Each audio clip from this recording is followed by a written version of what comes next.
I had to bury hundreds of bodies of women and children from 1998 to 2014 when I worked as a sanitation worker in Dharmasthala.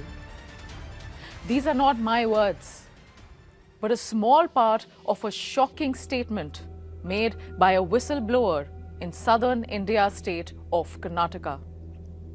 A former sanitation worker has made grave allegations of his role in mass burials for almost 20 years, from the late 90s up till 2014.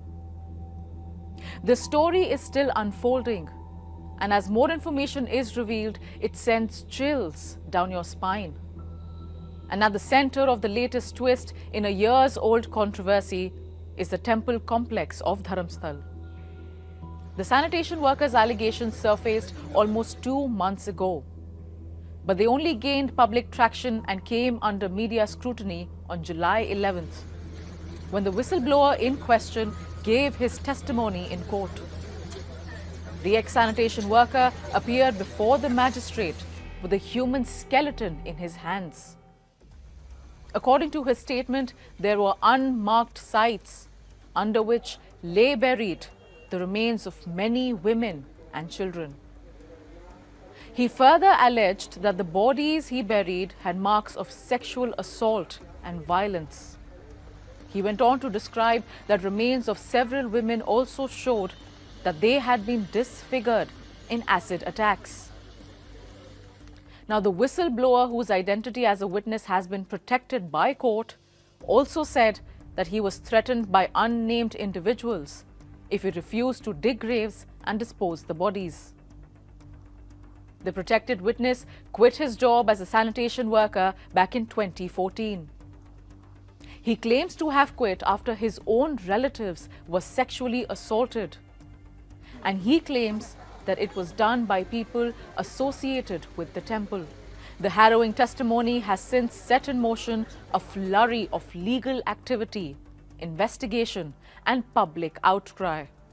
On July 15, a woman from Bengaluru had filed a complaint alleging that her daughter, a medical student, had disappeared in 2003 after visiting Dharmasthala.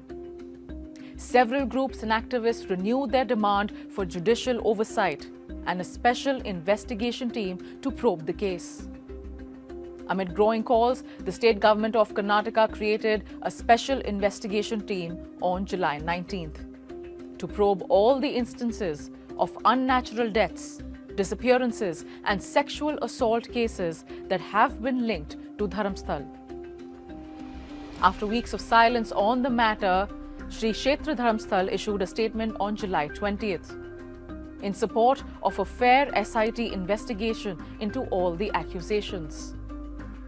Finally, on July 25th, the SIT formally began its probe. On July 29, the SIT began the exhumation process. Now, this is where things currently stand. Investigators have been carrying out excavation operations for more than 1 week now. On Monday this week, August the 4th, officials found human remains at an unexpected site, which has been marked as burial site number 14.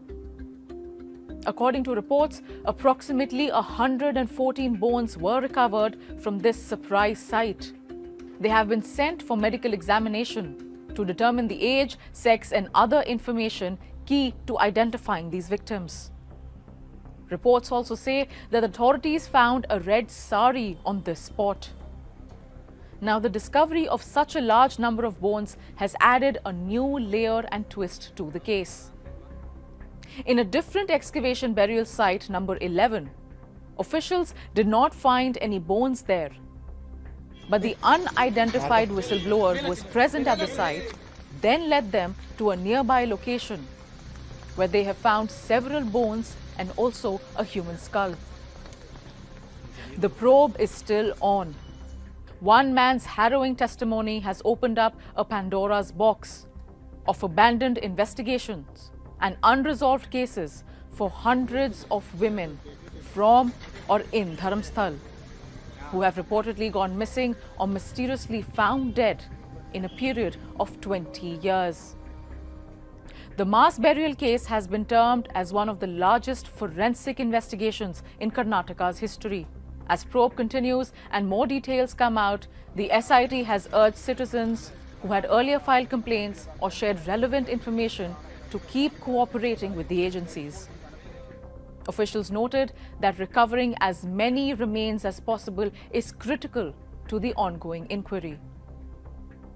For all these years, justice has eluded the victims' families and the activists who have raised their voice time and again.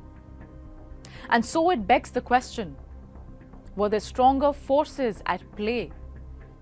What happens as the case sees unprecedented progress now? And who stands to lose the most if a fair and detailed investigation truly sees the light?